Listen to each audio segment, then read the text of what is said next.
Regarde-les. Étudiants, salariés, entrepreneurs. Ils rêvent tous de devenir le prochain Zuckerberg. Beaucoup pensent que la création vidéo avec l'IA, c'est juste appuyer sur un bouton magique. Tu cliques et hop, comme par magie, un court-métrage tombe du ciel. Spoiler alerte, c'est faux. Le fossé entre le fake marketing et la réalité est encore énorme. Alors j'ai voulu vérifier par moi-même et donc j'ai tout créé de A à Z sans triche. Le verdict, voici ce qui se passe vraiment dans les coulisses. Avant qu'on commence, sache que tu peux retrouver le guide des prompts cinématiques IA et tous les fichiers évoqués dans cette vidéo en description. La première chose à faire du coup, c'est de te connecter à Gemini, parce que c'est Gemini qu'on va utiliser. Ça te permet d'utiliser, aujourd'hui tu peux utiliser Nano Banana gratuitement, donc on va l'utiliser comme ça. Première utilisation super utile de l'IA, c'est de l'utiliser pour le storyboard. Alors bien entendu, avant ça, il faut déjà avoir écrit son script, donc avoir son scénario et son script. Une fois que tu as ton scénario et ton script, tu passes au storyboard. Donc le storyboard, c'est super pour justement faire du brainstorming, générer des visuels d'un coup, en fait, avoir toute ton histoire, pouvoir voir ton histoire visuellement, et du coup, donc déjà avoir des idées d'angle de vue, des personnages, du décor, etc. Donc c'est aussi ce qui est utilisé dans l'industrie filmographique, et donc ça te permet d'avoir une meilleure organisation de ton rendu final, de ton film. Alors ici, donc comme tu le vois, il y avait... Donc comme tu vois, j'ai généré mon premier storyboard ici. Donc j'ai généré mon storyboard ici. Les étapes que j'ai dû faire avant ça. Alors comme tu le vois, regarde, tu vois, j'ai eu plein de... J'ai généré plusieurs fois avant d'avoir un rendu qui était ce que je recherchais. Donc la première étape que tu dois faire, toi, c'est d'abord visualiser toi-même plus ou moins les scènes que tu veux. Tu vois, donc c'est ce que j'ai fait ici.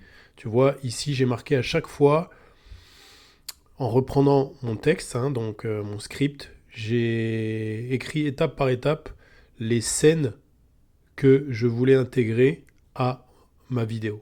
Donc tu vois, à chaque fois, donc en une phrase, un résumé assez rapide de chaque scène. Une fois que tu as ça, je l'ai copié-collé donc dans Gemini, mais tu peux le faire avec ChatGPT, peu importe, ou Claude. Et ensuite, tu lui demandes donc de te créer des différents actes. Moi, en gros, l'idée, c'était d'avoir trois actes principaux qui étaient, dans un premier temps, l'épuisement, l'explication, et enfin, pour finir, avec l'opportunité. Tu vois, de manière à créer un arc dramatique. D'accord ? Donc, une fois que tu as donc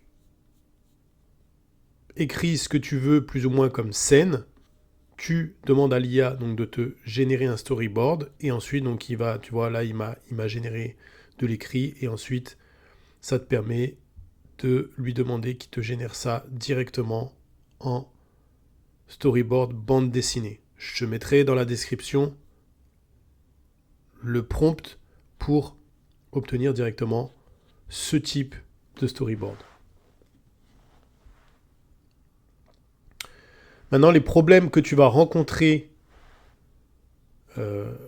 lorsque tu fais ton storyboard, les problèmes que moi j'ai rencontrés quand j'ai fait mon storyboard, c'était surtout que la consistance n'est pas au rendez-vous. Comme tu le vois ici, tu vois. Ça te permet d'avoir des idées, donc ça c'est cool, tu vois à peu près les différentes idées.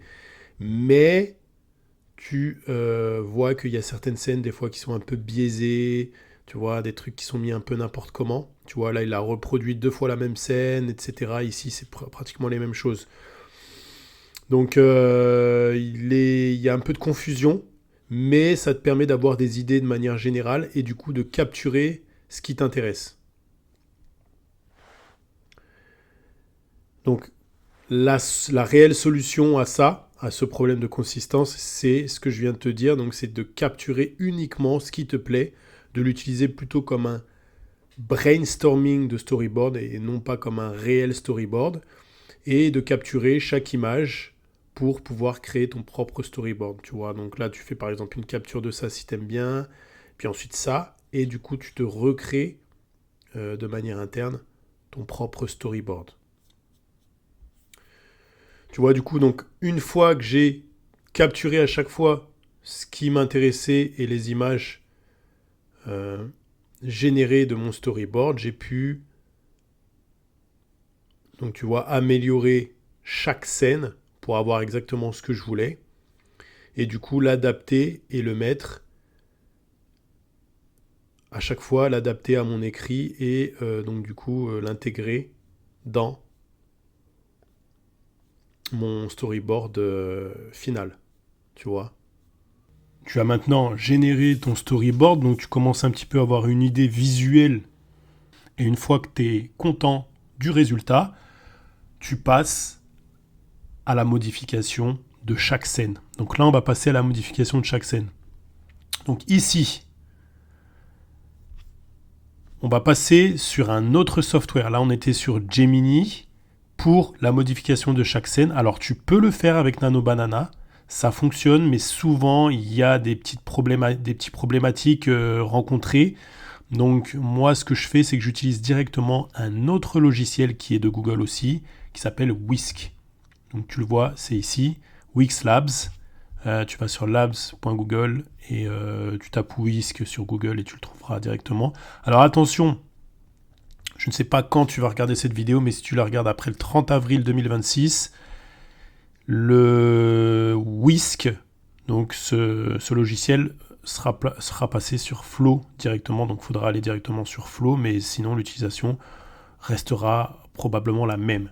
Voilà, donc là, on va aller sur le projet que je t'ai montré en exemple. Et du coup, comme ça, je vais pouvoir te montrer directement comment utiliser Whisk. Tu verras, en fait, l'utilisation est très similaire à Nano Banana puisque ça utilise le même moteur. Alors, donc ici, donc comme tu vois, à chaque fois, j'ai vraiment modifié les images de mon storyboard. Donc ce que tu fais en fait, c'est que tu vas aller sur ton storyboard, ici. Là, imaginons que, ok, cette scène te plaît. Donc ce que tu fais une capture d'écran de cette scène, d'accord ? Et ensuite, tu vas importer ton image directement ici. Tu vois, comme ici, j'ai importé mon image. Et du coup, après, tu peux effectuer directement ta modification dedans. Tu vois, donc en exemple, si je te reprends l'exemple d'ici, on va le faire directement ensemble. Donc ce que tu fais, c'est que tu fais tac, tu fais ta capture, hop là, voilà, je vais dans Whisk. Ici, je modifie cette image, tac, je l'enlève. Alors tu verras que ici il y a trois parties, il y a sujet, scène et style. Honnêtement, c'est censé fonctionner, mais franchement, en vérité, ça fonctionne pas bien. Même si tu mets une scène, c'est pas très respecté, le style non plus. Donc au final, le mieux, c'est juste de transférer une image et de la modifier directement. Donc tu vois, là, hop, je transfère mon image. Il va la réceptionner. Une fois que tu as ton image, tu vois ici, c'est marqué Describe your idea or roll dice for prompt ideas. Donc en fait, là, tu as juste à décrire ce que tu veux, comme sur Nano Banana. Et donc, là par exemple, je mets, si je veux obtenir cette image en meilleure qualité, je peux tout simplement mettre, tu lui demandes de faire ça. Et ici, tu vas sélectionner ton format, landscape. Et là, normalement, il va te sortir le rendu en meilleure qualité. Et après, en fait, ce que tu peux faire, c'est que tu peux modifier, je vais te montrer rapidement, tu peux modifier chaque étape. Tu vois, le rendu est en bien meilleure qualité. Et ici, par exemple, tu peux t'appuyer sur Refine si tu veux changer différents éléments. Par exemple, voilà, tu vois. Donc, ça te permet comme ça ensuite de modifier étape par étape chaque image pour chaque scène. Maintenant, les problèmes moi que j'ai rencontrés, je vais te donner directement les différents problèmes que tu vas rencontrer, parce que c'est vrai que là ça a l'air simple, mais au final, dès que tu veux être beaucoup plus fin et faire des choses un peu plus avancées, tu vas rencontrer différents problèmes, et je vais te les citer tout de suite pour que tu évites justement de t'acharner et que tu saches tout de suite ce que tu peux faire, connaître les limites et pouvoir donc faire ce que tu veux dès le début. Les problèmes que tu vas rencontrer, donc ça va être les problèmes de placement et déplacement des personnages. Donc par exemple, si ce personnage-là, je veux l'avoir de dos, ou si je veux qu'il soit de profil, etc. Si j'ai de la chance, ça va fonctionner, mais dans 8 cas sur 10, le placement ne sera pas exactement ce que je veux. Donc les problèmes de placement, c'est les limites. Ça va être l'une des limites. Angle de vue, pareil, si je veux un shot gros plan sur son nez, généralement, ça va pas être exactement ce que je veux. Donc les angles de vue, pareil, il y a des difficultés pour les angles de vue. L'environnement, par exemple, si je lui dis, je veux que, là tu vois qu'il est dans sa chambre, si tu lui dis, je veux qu'il soit proche de la fenêtre dans sa chambre, il va générer quelque chose de complètement différent, ce sera plus du tout la même chambre, plus du tout la même luminosité, et ça aussi c'est problématique pour pouvoir réaliser, que ce soit un film ou même une animation, pour que ça soit fidèle à l'environnement. Et enfin, la consistance du personnage. Donc là, tu vois que la consistance n'est pas mauvaise, d'accord ? Le personnage reste le même, puisqu'on a juste demandé un changement au niveau des cheveux. Mais dès qu'il va y avoir des déplacements, de nouveaux personnages, etc., il va avoir tendance à changer la morphologie du personnage, ce qui fait qu'on se retrouve avec un personnage qui n'est plus du tout le même. Et enfin, dernier point, c'est que aussi au niveau de la taille, si tu commences à avoir des gens dans le décor, des personnes dans le décor, la taille risque de ne pas être respectée souvent. Il va te créer un personnage plus grand que les autres ou alors plus petit. Et ça aussi, c'est problématique. Voilà, donc la solution aujourd'hui, qu'est-ce que c'est ? C'est, alors tout d'abord, dans un premier temps, commencer par générer d'abord ta scène, éventuellement plusieurs scènes avec la bonne luminosité, plusieurs angles de vue de la scène avec la bonne luminosité, et ensuite d'intégrer étape par étape chaque personnage, et aussi de générer ton personnage, de faire une grille de personnages, une grille de mouvement de personnage. Donc tu peux lui demander de générer ce personnage sur un fond blanc et de faire une grille de mouvements et avec différents angles de vue de ce personnage-là. Et ça te permettra donc d'avoir ce personnage, mais même avec ça, c'est pas extrêmement bien respecté. Donc ça reste quand même un point négatif sur les possibilités avec l'IA. Donc la consistance reste quand même le point noir au jour d'aujourd'hui, en mars 2026, de l'IA. Donc là, tu connais les limites. Maintenant, je viens de te donner aussi les solutions. Donc ce que je te propose de faire, c'est de passer à la génération vidéo une fois que tu as donc ton image et ta scène qui a été générée.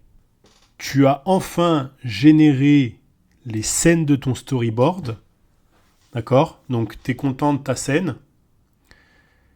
Idéalement, ce que tu peux faire, c'est que tu peux, on va le voir, je vais t'expliquer un petit peu comment ça fonctionne, mais idéalement, c'est toujours de générer 2 images de ta scène, l'image de début et l'image de fin. Et je vais t'expliquer pourquoi dans quelques instants. Donc la première chose à faire, c'est tu te connectes directement à Nano Banana, donc Flow, pardon. Nano Banana, c'est juste qu'ils l'ont intégré. Mais c'est à Flow que tu vas te connecter. Donc tu tapes sur Google Flow et tu devrais atterrir sur un écran qui ressemble un peu à ça. sur Google, tu le trouveras. Et donc, tu vas sur Flow. Alors, moi, j'utilise un compte professionnel. Je ne sais pas si aujourd'hui, à l'heure actuelle, tu peux l'utiliser gratuitement. Puisque moi, j'ai un compte pro. Mais si tu peux l'utiliser, il y a peut-être des générations qui sont données gratuitement. Donc, si c'est le cas, tant mieux. Sinon, effectivement, tu auras besoin d'un abonnement. Donc là, on va entrer dans ce projet qui est l'introduction de la vidéo que je t'ai montré tout à l'heure. Donc cette introduction, en fait, elle a été générée en vidéo parce que la vidéo que je t'ai montrée tout à l'heure, c'est une vidéo où j'ai généré uniquement des images statiques et j'ai ajouté ma voix par-dessus. Donc c'est pas des images mobiles. Donc il n'y a pas eu besoin de génération en termes de vidéo pour le storyboard que je t'ai montré précédemment. Par contre, pour l'intro, j'ai fait une vidéo, toujours en type animation, mais tu peux utiliser, c'est exactement le même process si tu fais un type film. D'accord ? Ici, donc, on va prendre par exemple cette scène-là, qui est la scène finale. Ici, comment j'ai fait cette scène ? Alors, je vais te montrer directement comment cette scène a été réalisée. Tu as deux possibilités aujourd'hui de génération de vidéo. La première, c'est de lui donner une seule image et ensuite de lui décrire exactement ce que tu veux pour qu'il le fasse. Le problème avec ça, c'est que il a tendance à faire n'importe quoi et pas du tout ce que tu veux. Donc, c'est moins précis. Et au final, tu as souvent quelque chose qui ne va pas forcément te plaire. Alors, dans le cas où tu n'as aucune image, mais on n'est pas concerné par ça, parce que toi, tu as déjà généré une image derrière, tu peux carrément tout lui décrire et il va te créer la vidéo, mais ça, c'est encore pire. Là, il a carrément aucun guide, donc il va complètement faire n'importe quoi et un truc qui va être complètement à côté de la plaque. Dans 90% des cas, des fois il peut te faire des trucs intéressants, mais ça restera pas fidèle à ta vision.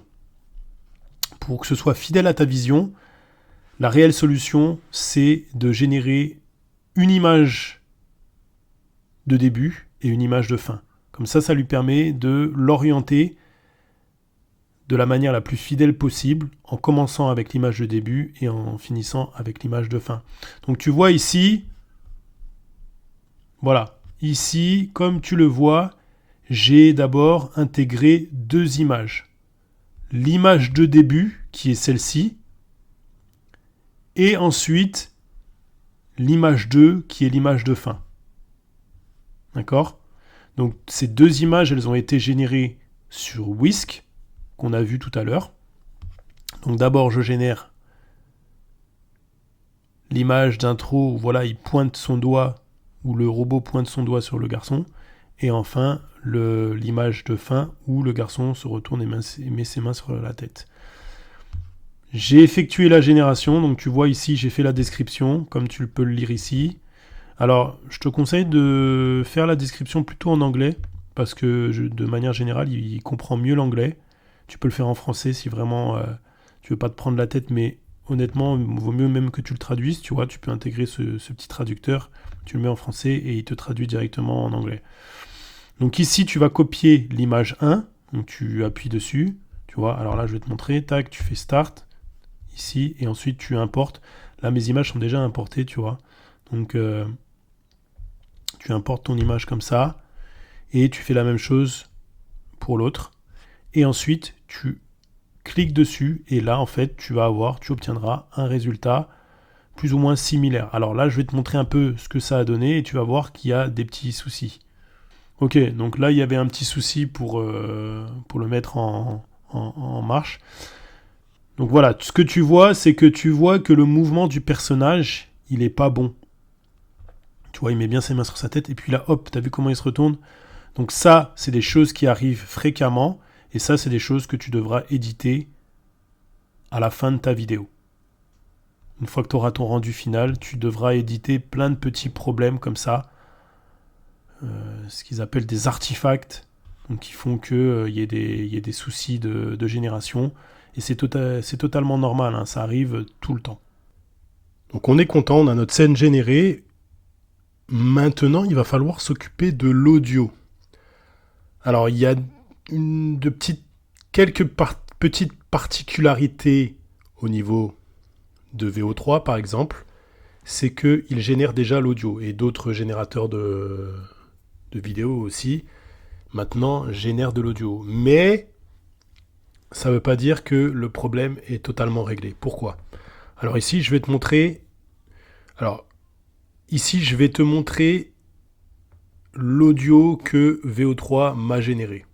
La voix est générée, mais il y a plusieurs problèmes. Problème numéro 1, déjà, ça m'a rajouté de la musique derrière. Ce que je ne voulais pas. Problème numéro 2, la voix ne sera pas la même sur la prochaine génération. Tu vois ? Donc ça aussi, c'est problématique. Problème numéro 3, alors là, encore en anglais, ça va, c'est souvent l'accent américain, mais imaginons que j'ai besoin de faire l'accent british, là, ça va être difficile à obtenir.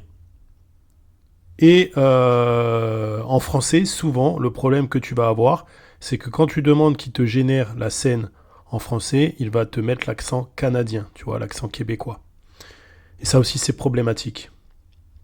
Donc, pour l'audio, pour le moment, ça reste très limité quand même, faut dire ce qui est. Aujourd'hui, la solution pour obtenir de meilleurs résultats en termes d'audio, c'est... Alors, si tu veux faire une voix off, tu peux la générer directement via un autre software avec l'IA. Donc, alors, il y en a un qui est très connu, c'est Eleven Labs. Donc, je ne vais pas trop détailler ce software Eleven Labs. Tu peux trouver plein de tutos là-dessus. Et tu vas sur Eleven Labs, tu tapes sur Google et tu vas le trouver. D'accord ? Tu peux créer un compte d'ailleurs gratuitement sur Eleven Labs, donc ça peut être effectivement une alternative, mais tu auras quand même des limitations sur un compte gratuit. Moi, ce que j'utilise, c'est Cartesia. Donc Cartesia, en fait, eux, c'est carrément une start-up qui crée des voix. Et d'ailleurs, je crois que ce sont eux qui créent les voix pour Eleven Labs ou d'autres compagnies. Donc eux, c'est vraiment ceux qui sont à l'origine des voix. Ils sont très très bons, mais malgré ça, il y a encore des limitations.